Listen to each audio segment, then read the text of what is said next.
Bueno, pues buenas tardes. Lo primero, pues agradecer a Francisco, ¿no?, que me haya invitado a exponer este trabajo que fue, la verdad, muy bonito. Y también tengo que agradecer el trabajo que lo hice en colaboración con el arquitecto de la catedral, con Javier Alonso, que también me ayudó muchísimo. Entonces, bueno, el tema que se eligió fue la estructura original de la fachada occidental. Bueno, a lo largo de la historia existen numerosos trabajos relacionados con este tema, pero se quiso insistir de nuevo en la elección del tema con objeto de aplicar criterios métricos reales aprovechando las obras de rehabilitación de la fachada. Los trabajos previos cuentan con una gran carga teórica, pero faltaba en planos y dibujos que no tenían una base métrica muy precisa. Por eso se quiso insistir de nuevo en el tema. Bueno, esto es un poco el índice que voy a seguir, objetivos del proyecto, las fuentes gráficas anteriores en las que yo me basé de la fachada medieval y los resultados que obtuve, pues, ir hablando un poco parte por parte de la catedral. El objetivo de la investigación consiste en realizar un levantamiento gráfico en la etapa medieval de la fachada del Obradoiro en el momento de su consagración definitiva, el 3 de abril de 1211, que fue la fecha indicada en la Guía de los Peregrinos. El maestro Mateo fue el encargado de realizar la remodelación del cuerpo occidental previa a esta consagración. El objetivo que se plantea es realizar un estudio en detalle de las partes originarias a partir de evidencias reales y a partir del análisis de sus fábricas también. Se va a comenzar la exposición contando un poco el estado del arte. Vamos a realizar un compendio de las investigaciones hasta el momento que se habían publicado.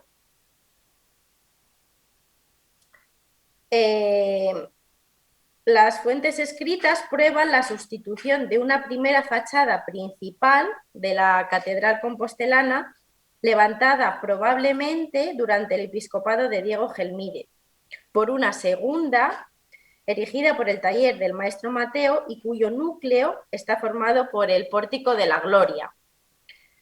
Se han realizado numerosas reproducciones acerca de esta fachada y bueno, la primera reproducción sería esta, realizada por el canónigo José Vega y Verdugo en el año 1657, que sería la primera. Bueno, José Vega y Verdugo fue un canónigo de la Catedral de Santiago que vivió en la ciudad entre 1649 y 1672 y escribió un memorial ilustrado con dibujos y dirigido al cabildo de la catedral, bueno, para ver cómo se podría realizar una rehabilitación, ¿no?, que sería como esta segunda imagen. La primera representa el estado originario de la fachada del Obradoiro en este año, en el 1657, pero nosotros tenemos que tener en cuenta que nuestro dibujo atiende al año 1211, por lo que el dibujo de José Vega y Verdugo nos ayuda mucho, pero tiene partes que no, que no necesitamos. La fachada, la segunda imagen es una fachada posterior de 1657 y bueno, vemos que sufrió numerosas modificaciones con respecto a la primera. Se coloca un parteluz en la entrada principal, ¿no? Aquí vemos que ya tienen un parteluz en estos años. Para poder colocar unas puertas de madera y cerrar la catedral. Se coloca un refuerzo en la torre sur, aquí vemos el refuerzo, porque durante la Edad Media esta torre era más alta y en la época renacentista se desplomó. y hubo que sostenerla con ese contrafuerte. Se modifica la escalinata, esta escalinata en 2 tramos, luego veremos que según nuestra investigación la escalinata originaria era de un solo tramo. Se construye el Palacio Arzobispal aquí, en su lado norte, y se construye el claustro aquí, en su lado sur, ¿no? En un inicio, pues la catedral estaría exenta. Luego ya en 1983, la obra de Conan, estadounidense, historiador del arte y catedrático de la Universidad de Harvard, pues ha sido el vademecum para los historiadores, restauradores y arquitectos que se han interesado por la catedral a lo largo de los últimos años. En ella Conan realiza un recorrido en la construcción de la catedral románica mediante dibujos y textos, no solo de la fachada, sino de toda la catedral. Aquí vemos un poco la comparativa de la fachada de Conan y la fachada de Vega y Verdugo.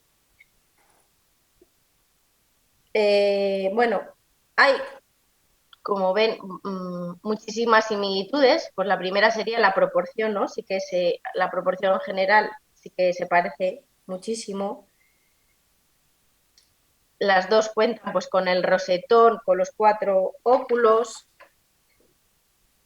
las torres con su ornato, tanto la torre norte como la torre sur, la escalinata de acceso guarda total relación, que bueno, ya he adelantado que según nuestra investigación luego la escalinata contaría solo con un tramo.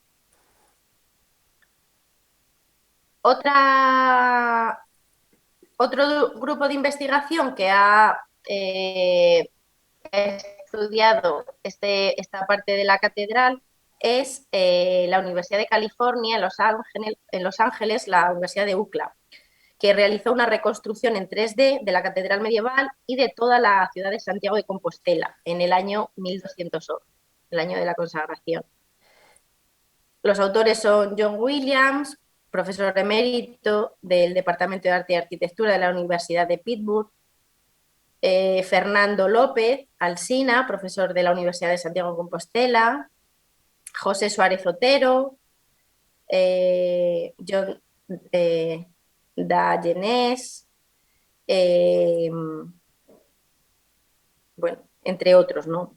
Las fuentes que utilizaron principalmente pues, fueron los dibujos de Conan, que se conservan en Harvard, y también fotos de la catedral, del archivo de la catedral y documentación de las excavaciones de José Suárez. Después, José Antonio Puente Migue, que es historiador del arte de Santiago de Compostela, afincado en Santiago de Compostela y gran conocedor de la catedral, muy amigo también del arquitecto Javier Alonso y que también me ha ayudado bastante, pues él conoce muy bien los entresijos y realizó una reconstrucción hipotética de la fachada. Por último, Annette Munchemeyer, que escribió una tesis de la catedral titulada El edificio del oeste románico y su historia arquitectónica. Realiza una reconstrucción de la fachada existente, pero antes de 1150. Dicha fachada pre-mateana coincide en su diseño cuatripartito, ¿no? Cuatripartito, lo vemos aquí, con respecto al dibujo publicado por Conan. Pero bueno, tampoco es del 1211, que es cuando nosotros realizamos la reconstrucción.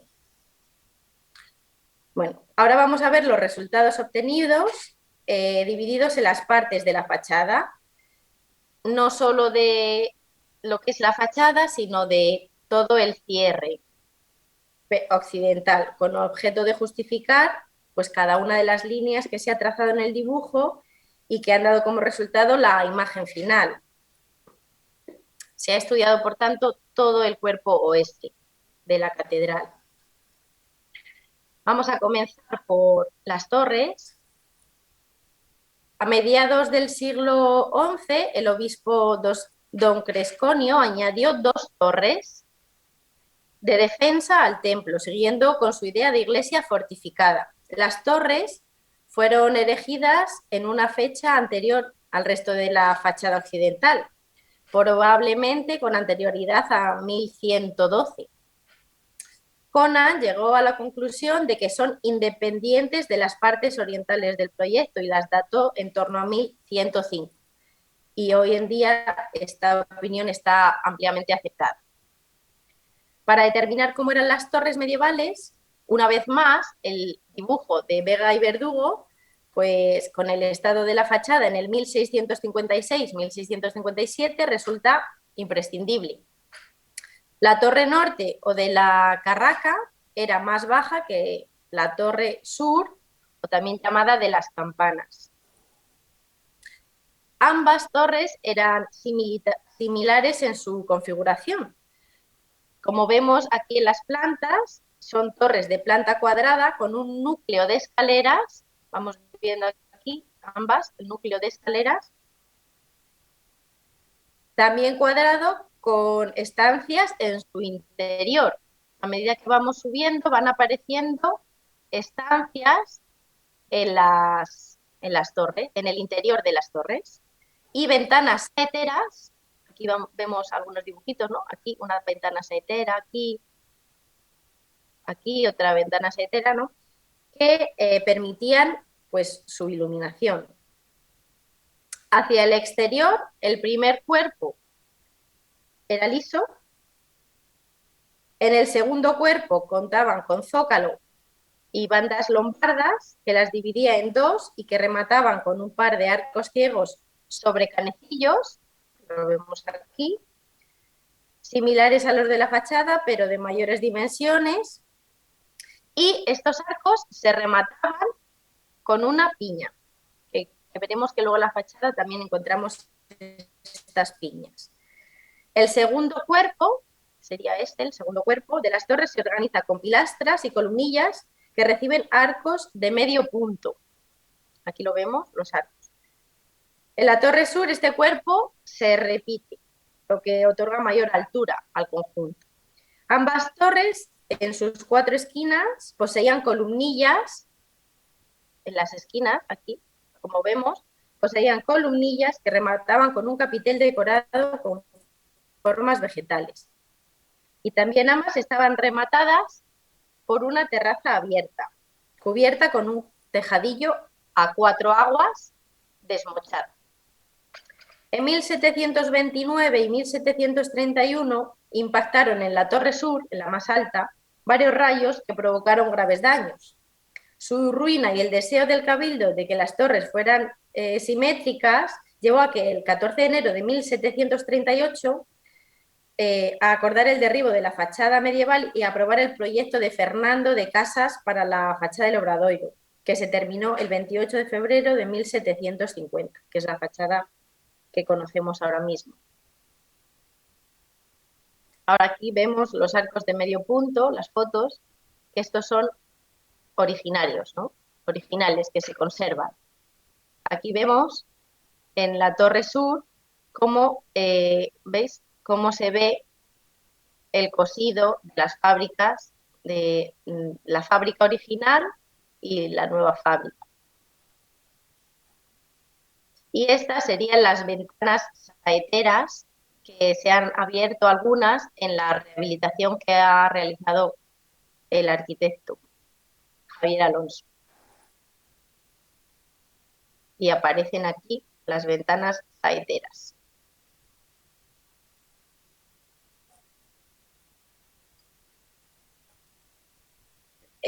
Bueno, encontramos evidencias constructivas de las partes originarias. En la torre norte se conserva su parte original hasta la altura del segundo cuerpo, se conservan sus arquillos de medio punto, lo que hemos visto. Y ahora aquí vemos los muros laterales del nártex. Los muros se corresponden con las fachadas laterales de las torres. Existe una coherencia constructiva y una correspondencia parcial entre la altura de las hiladas con los laterales de la contraportada de la fachada del Obradoiro. Rodrigo de la Torre, que bueno, creo que también está por ahí o algo, pues bueno, esto lo recogió en un informe que a mí también me valió realizar la investigación. Ahora vamos a ver la escalinata y la plataforma exterior. El acceso al pretil se realizaba mediante dos escaleras que desembocaban ante las puertas laterales del Pórtico de la Gloria. Aquí lo vemos. Dos escaleras que desembocaban en los accesos laterales. En el año 1606, el arzobispo Maximiliano de Austria destruye la original y construye una nueva escalinata, que es la que se conserva hasta nuestros días y que tiene dos tramos. Durante las obras de restauración que se llevaron a cabo en enero de 1978 en la escalinata del Obradoiro, quedaron a la vista las bóvedas de la cripta. Y José Antonio Puente Míguez, que hemos citado anteriormente, porque pudo observar el ensolado y el relleno y comentó que el ensolado y su relleno de asiento estaban constituidos por piezas esculpidas pertenecientes al coro románico. A través de una visita y ayudado de las fotografías de la Dirección General de Arquitectura, realizó el levantamiento planimétrico del primer cuerpo de bóvedas de la cripta, que sería un poco esto, ¿no? Con dicha información llegó a la conclusión de que el primitivo acceso a la catedral románica podría hacerse mediante dos escaleras independientes de un solo tramo. Comenzarían en la base de las torres y desembocarían en los accesos laterales, ¿no? Aquí comenzarían en la base de las torres y desembocarían en los accesos laterales.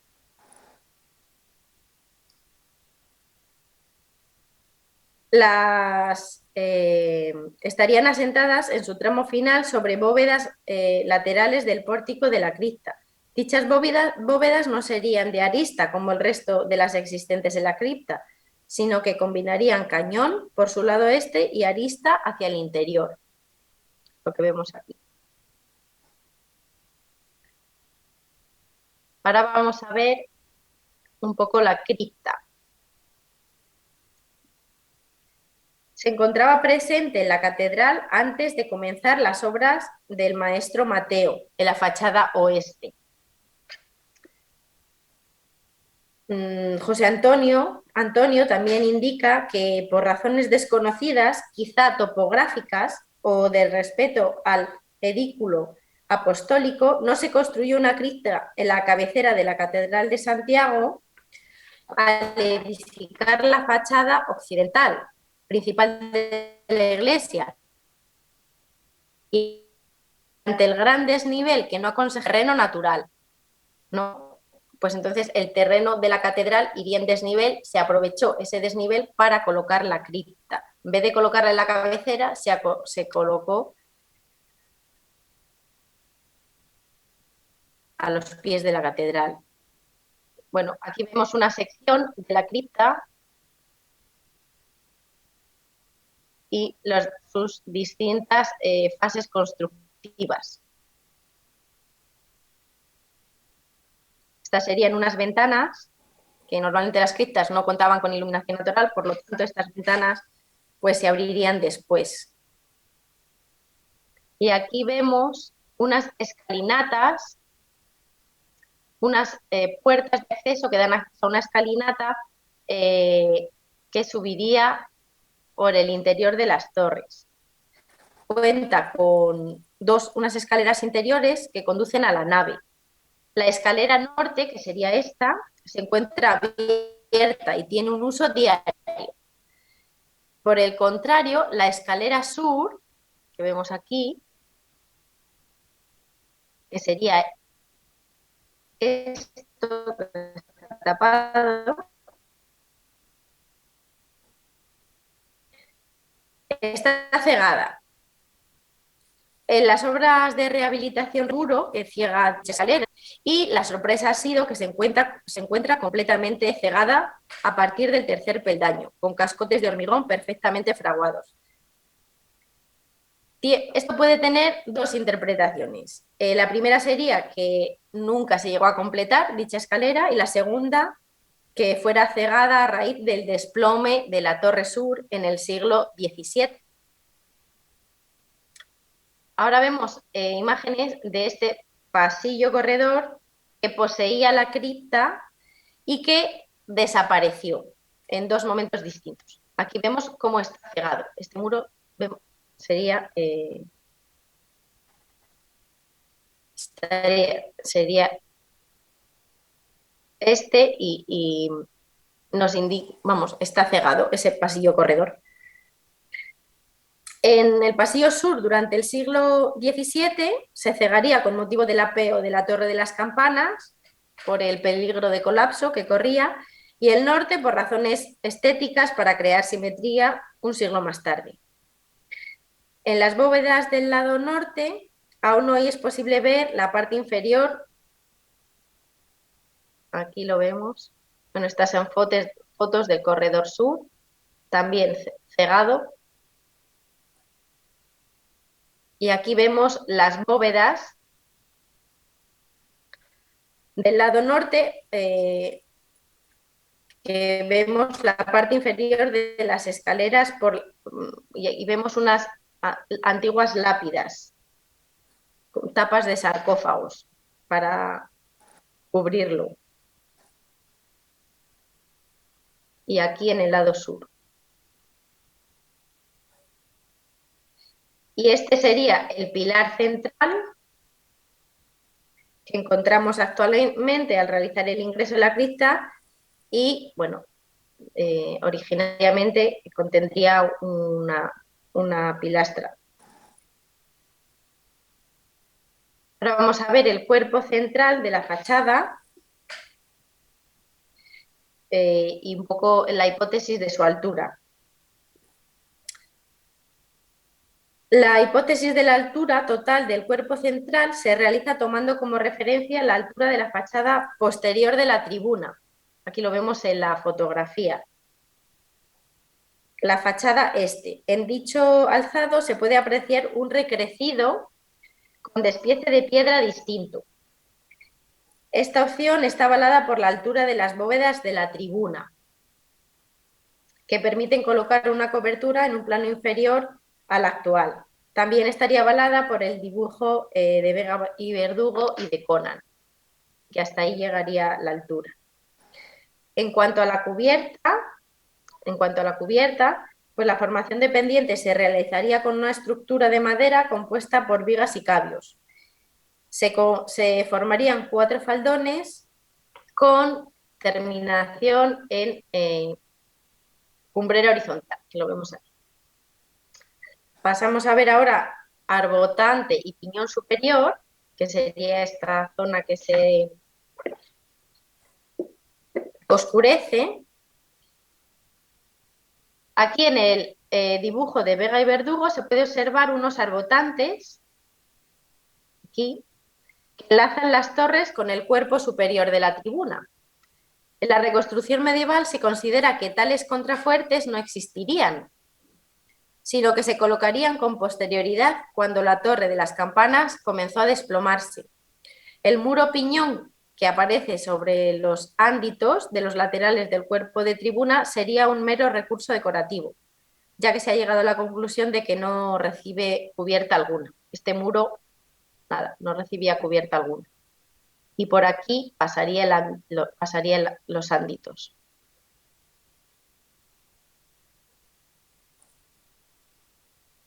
Vamos a ver ahora la hipótesis del rosetón, que es uno de los elementos más significativos de la fachada del Obradoiro.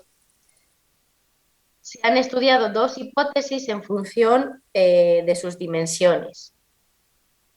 La hipótesis primera, nos apoyaríamos en el dibujo de Vega y Verdugo y representa un rosetón de grandes dimensiones y en el hueco existente actualmente la fachada barroca del arquitecto Casas Novoa. Se podría pensar que se aprovechó el hueco del rosetón para colocar la vidriera existente, por lo que su diámetro sería aproximadamente de 5,98. También se han tenido en cuenta las trazas de la pasarela que recorrería bueno, los ámbitos, ¿no? Que marcaría el límite inferior del rosetón. Sería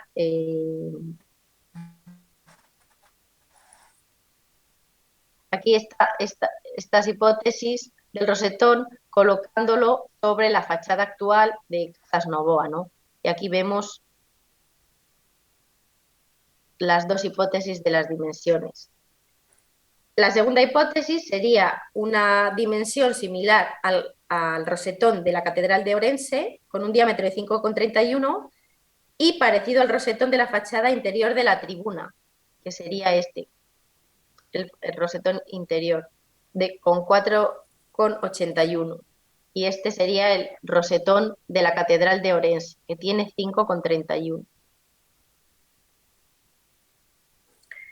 La dimensión real la deduciremos a partir de los 4 óculos menores que rodean el rosetón, de su proporción con respecto al cuerpo superior de la fachada y de su viabilidad constructiva. A su vez, la dimensión de estos 4 óculos las tomaremos de los óculos con los que cuenta en sus fachadas norte y sur el cuerpo superior de las tribunas. Finalmente, decimos que la proporción más acertada será la basada en la vidriera actual de la fachada de Casas Novoa, con 5,98 y las dimensiones de los tetraóculos de 1,48. La composición interior del rosetón y de los tetraóculos bueno, representa a Cristo con los 4 evangelistas y se podría afirmar que el gran óculo poseería vidrios entre el labrado de su tracería. ¿No? Aquí lo vemos, estos vidrios. Los óculos superiores menores serían ciegos porque quedaría sobre la bóveda interior, que quedaría cegada por la plementería. Y luego los inferiores también los hemos representado ciegos, pero podrían contener vidrio. Pero bueno, se han representado ciegos para ponerlos en consonancia con los superiores. Para realizar la geometría interior del rosetón, se ha consultado varias fuentes que lo han estudiado con anterioridad. La más directa fue a partir del dibujo de Vega y Verdugo, y luego posteriormente encontramos otras que han interpretado dicho dibujo, como pueden ser el dibujo de Conan, las imágenes de la película Cotolai y una silografía, que es la que vemos aquí en la imagen, original, diseñada por el artista Alfonso Costa, que también ha sido tenido en cuenta. Aquí vemos la iglesia de San Nicolás en Portomarín, provincia de Lugo, y vemos este rosetón que, bueno, decir que del taller mateano pues salieron numerosos maestros que difundieron por otras diócesis soluciones arquitectónicas y ornamentales parecidas. Y uno de los ejemplos sería este, el rosetón de San Nicolás, que nos hace recordar al dibujo de Vega y Verdugo con 2 series geométricas concéntricas, la exterior compuesta por círculos y la interior compuesta por un calado. La principal diferencia en esta iglesia es que no tiene los 4 óculos más pequeños. Vamos a pasar a estudiar ahora las ventanas medievales en el segundo cuerpo de la fachada. Bueno, vemos que se abrían 4 ventanas y su disposición era similar a las fachadas del crucero y muros perimetrales. Las de la calle central de la fachada oeste desaparecieron al construir Casas Novoa el Gran Val, ¿no? Aquí ahora mismo hay un Gran Val. En el detalle del dibujo de Vega y Verdugo podemos ver dichas ventanas cerradas. Aquí las vemos cerradas, a excepción de esta, más al sur, y esta, más al norte, que, como vemos, cuenta con una silueta asomándose. tendría sentido que estuvieran cerradas por la luz superior que aportaría el rosetón. Luego, para la reconstrucción de estas ventanas, las referencias que se han tomado han sido el dibujo de Vega y Verdugo, pero vemos que son mucho más esbeltas que las que nos salen a nosotros en proporción. Y, y las ventanas superiores, bueno, estas serían las ventanas hacia el interior de la fachada y las ventanas superiores de la fachada de platerías, sería esta. Y esta sería también hacia el interior, que guardan más relación en proporción a nuestro dibujo, ¿no? Que no esas tan esbeltas que había dibujado Vega y Verdú. Posteriormente, seguimos con este tercer cuerpo que sería el tejaroz y estos arcos de medio punto. También lo representó Vega y Verdugo. Estarían dispuestos en series de 3 que coincidirían con las ventanas superiores. Bajo dichos arcos también se encontraba un tejaroz esculpido. Los arcos se remataban con florones, rematados con piñas, similares a los representados en el arco central de entrada y en los arcos del primer cuerpo de las torres, que hemos hablado antes. En el Museo de la Catedral se encuentra esta cenefa, indica que está formada por 5 piezas que representan ángeles alados y estaría situada en la fachada objeto del estudio. No hemos, bueno, la posible ubicación que hemos encontrado sería aquí, pero no tenemos más evidencias. Existen aleros similares en otras fachadas mateanas, como en San Juan de Portomarín y San Esteban de Ribas de Miño. Ahora vamos a ver la contrafachada del Obradoiro. La contrafachada que hoy en día observamos es obra del arquitecto Casas Novoa y la realizó a partir de 1738. A pesar de esta renovación casi completa, hay elementos que se conservan de la fachada realizada en el siglo XII-XIII. Y ello es debido a que las bóvedas del nártex, estas bóvedas, y de la tribuna, estas bóvedas, no se renovaron, por lo que sus arranques y sus machones son originarios. ¿De acuerdo? La actual contrafachada cuenta con 3 vanos, tanto en la parte de la tribuna, sería este y este, como en la parte inferior del nártex. Este vano, este vano, este vano. Dichos vanos no guardan una simetría con respecto a los machones, hecho que se acentúa más en el cuerpo superior de la tribuna. Y también existe una falta de correspondencia entre los ejes del alzado de la fachada del Obradoiro y los ejes de la fachada interior del Pórtico de la Gloria. Aquí vemos, bueno, aquí vemos esa falta de simetría. ¿Veis? Aquí estaría esta línea de simetría. Hacia este lado cuenta con 4,93, hacia este cuenta solamente con 4 metros. Se ha representado la cantería medieval, la cantería posterior y las líneas de división entre una y otra.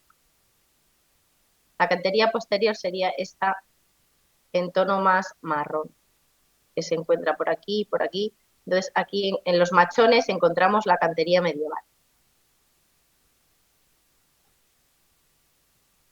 Esta sería la fachada actual de Casas Novoa y esta sería la contrafachada del maestro Mateo. Entonces vemos, bueno, pues cómo se abrió este gran vano y cómo se cegaron estos huecos. La contraportada, ahora vamos a ver la contraportada de la tribuna y el pórtico. Se compone de 2 niveles El inferior corresponde con el Pórtico de la Gloria y el superior con la tribuna. En el nivel inferior encontramos una geometría cuatripartita formada por dos arcos laterales correspondientes con los huecos de la fachada y con dos óculos, estos dos óculos, que se coronan abiertos con posterioridad. En el centro, una gran arquivolta central con arco tímpano de proporciones similares al de la portada. Se encuentra dividido por un pilar que lo sustenta, junto con un gran dintel. Lo vemos aquí, el gran dintel y este pilar que lo sustenta. El nivel superior también tiene una división cuatripartita que se encuentra coronada por un gran óculo, el cual no ha sido trazado sobre una circunferencia perfecta. Este. Los arcos laterales que dan paso a las tribunas laterales están trazados con un radio mayor que los arcos inferiores. Estos arcos son mayores que estos, con lo que no corresponden en su línea vertical. Entre ellos también poseen una discordancia de dimensiones, siendo el norte más amplio. Aquí vemos bastante más amplio el norte que el sur. Los arcos de la contraportada no poseen clave. Los óculos sobre los arcos laterales no guardan correspondencia con la vertical de los arcos sobre los que se sitúan, ni tampoco con los superiores bajo los que se sitúa el óculo del lado sur que corona. Y esta pista nos indica que fueron abiertos con posterioridad.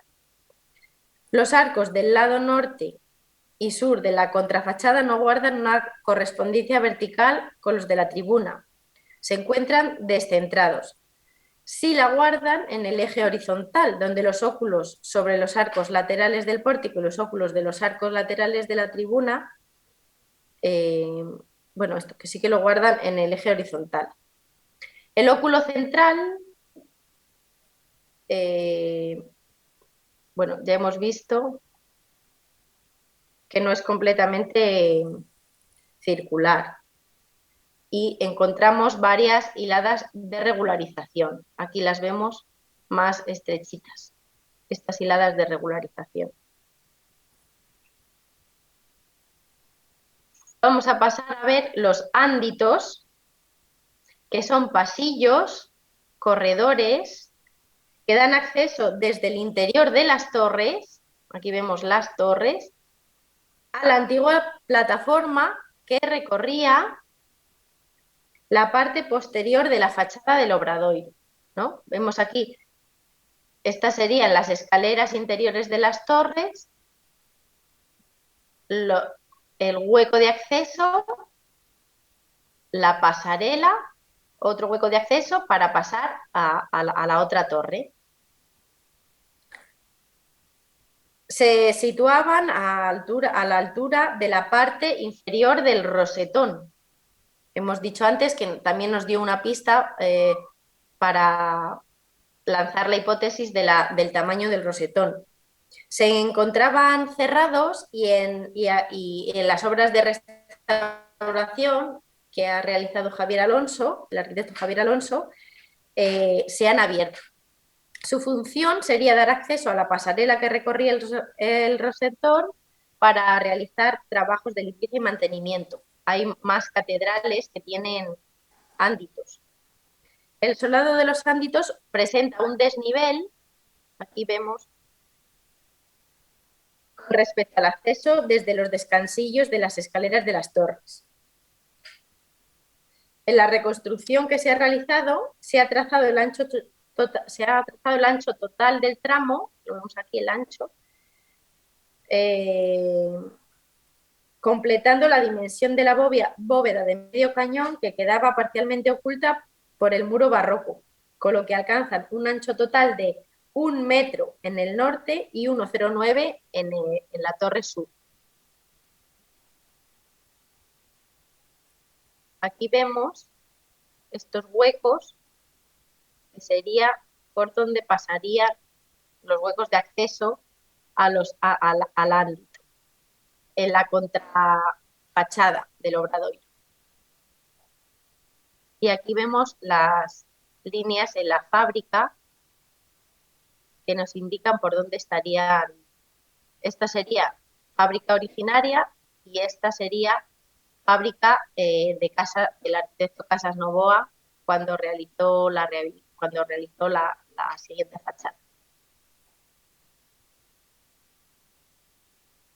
Aquí lo vemos, la apertura. Y aquí vemos desde el interior del hueco del ámbito cómo se ve la tribuna. Este sería el interior del ámbito.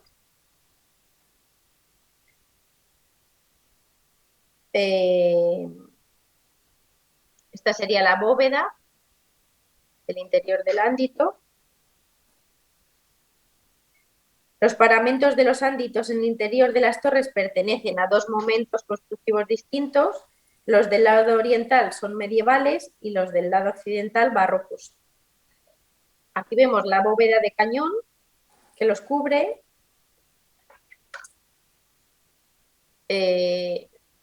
Bueno, y los arranques que son originarios.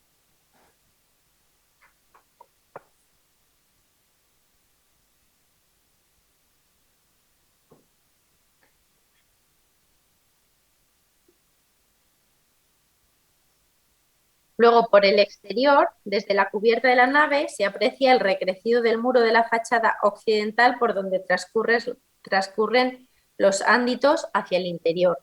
Aquí lo vemos, este recrecido. Aquí lo vemos, el recrecido.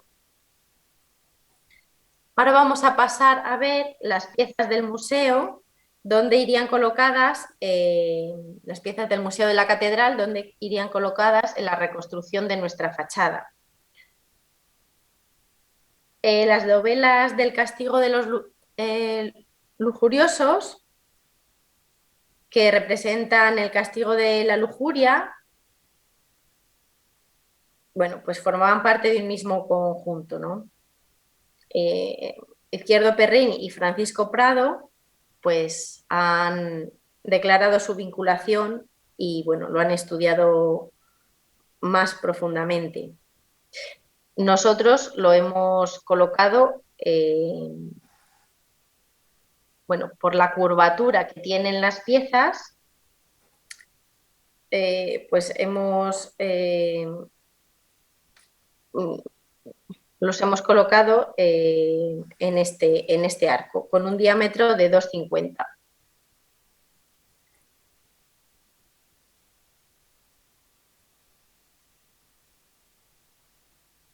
Coincidiría con la curvatura de la chambrana de las arquivoltas interiores de las entradas norte y sur.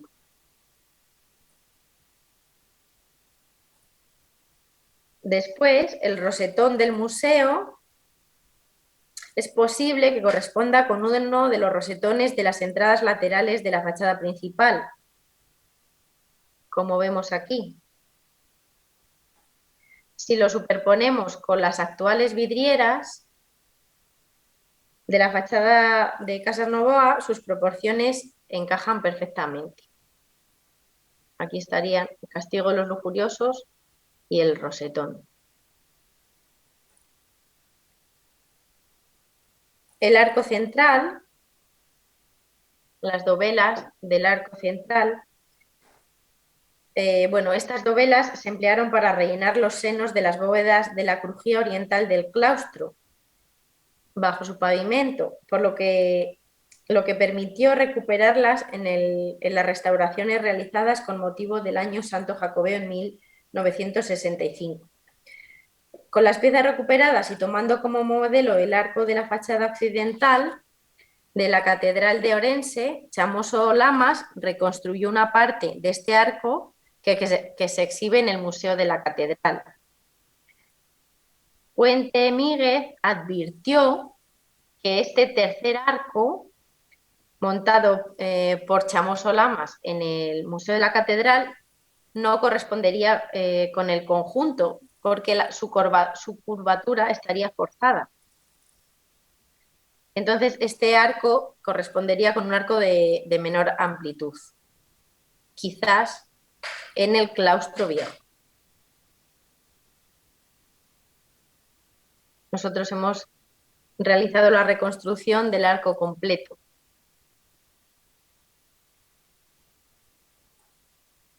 Que nos vendría a dar 31 dovelas. Sí.